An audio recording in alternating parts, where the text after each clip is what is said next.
استطاع انه يسجل الاصابه ديال التعادل، ولكن بواحد السرعه غير متوقعه سجل الهدف الثاني. وكما شفتوا النقص العددي في علينا منه تقريبا جل ديال الشوط الثاني. هذا كان بالنسبه لنا واحد العائق اللي ما خلاناش اننا نوصلوا للشباك ديال الرجاء البيضاوي ونسجلوا التعادل. وكما شفتوا راه المباراه كانت مفتوحه، وعطينا واحد اللقاء اللي هو كيشرف الكره الوطنيه. ونتمنى ان جميع المباريات ديال البطوله يمروا في هذا الجو هذا الرياضي. وهنيئا فريق الرجاء هذا الانتصار هذا، ونتمنوا له التوفيق والفوز بالبطوله ان شاء الله الرحمن الرحيم. شكرا. السؤال، انتم بالاحسن واش انتم اليوم راضيين على العرض التقني ديال الفريق ديالكم امام فريق الرجاء البيضاوي؟ راضيين على العرض التقني ديال الفريق؟ بالنسبه للحكم ما يمكنش يكون 100% بحيث في الشوط الثاني كما سبق لي ذكرت ان كاين ذاك النقص العددي اثر على المردوديه ديال الفريق المغربي التطواني، ولكن ما كيقللش من المستوى ديال الرجاء بالقياده ديال محمد فخر اللي غني عن التعريف. وفريق الرجاء حتى واحد النقطه اللي هي مهمه ديال بالنسبه للعيان بالنسبه لكلا الفريقين، راه كان يكون المردوديه احسن لو كان الفريق تحت له الفرصه يستراح، لا بالنسبه للرجاء ولا بالنسبه للفريق المغربي التطواني. السؤال شفنا بان فريق المغرب التطواني في الوقت اللي طرد له لاعب خلف اللعب كيف كنقولوا ولا احسن من الوقت اللي كان عنده 11 لاعب. يعني شنو هو السر؟ انا فريق المغرب التطواني كما بالنسبه للمتتبعين ديال مشوار فريق المغرب التطواني دائما كنلعبوا بالنقص العددي وكننتصروا. اليوم هذا زعما ماشي جديد علينا، هذه التجربه هذه اولا هذه الوضعيه هذه سبق لنا عشناها مرارا وتكرارا، استطعنا نخرجوا بها من التصريح.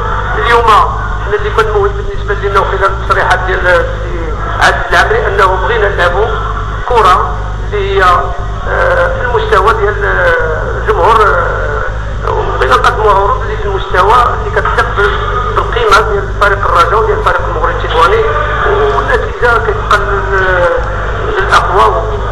وهنيئا فريق الرجاء البيضاوي. هذا كم السؤال؟ فقط من خلال الجواب الاول قلت انه النقص هذا اثر على الفريق، وبالمقابل قلت انه دائما النقص هذا تنحقق نتائج ايجابيه. يعني في واحد التناقض هنا. ثاني واحد ماشي سؤال ولكن تدخل، يعني بغينا نشوفوا على تحرر المدربين على شو طبيعه الحرب المعاون وكما نعرف السلام دلوقتي في التجديد مع الصحافه وما شنو هو الصحفيه. لا السبب ديال غياب السي العمل اللي ظروف صحيه، يعني ما الجانب الصحي ديالو ولهذا باش تغير ماشي جانب انه لا كان عنده اليوم عنده مشكل والله ماشي زعما عيان انه على الهزيمه فعلا كما شفتوا جاو هذا السي محمد فخر هو حضر معنا. هذا ماشي مساله ديال النتيجه هي اللي ما خلاتوش يسجل ابدا.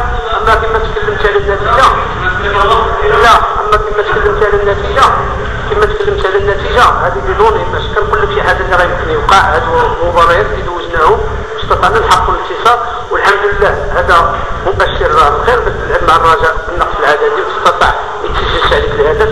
راه لعبنا مع فريق قوي وعنده تاريخ ومؤثر في المستوى ولاعب في المستوى والحمد لله. هذا بالنسبه لنا هذا كنعتبروه نتيجه ايجابيه امام واحد الفريق اللي هو يقابل هو ماشي فريق عادي بالنسبه للرجاء.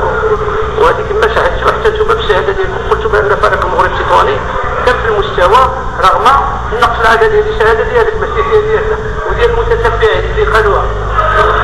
ربي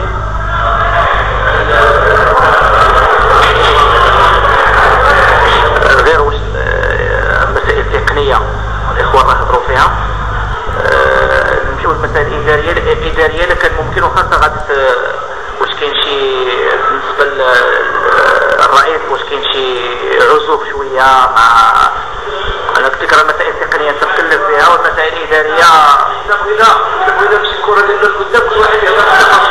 وهذا كذلك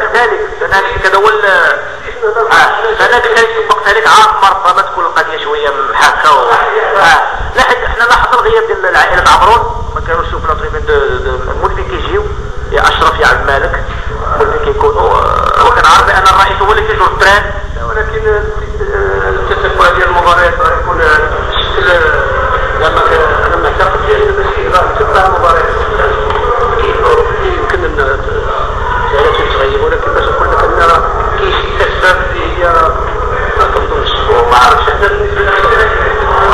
كنشكرك سي عبد الواحد المساعد المدرب وسفر سعيد ان شاء الله.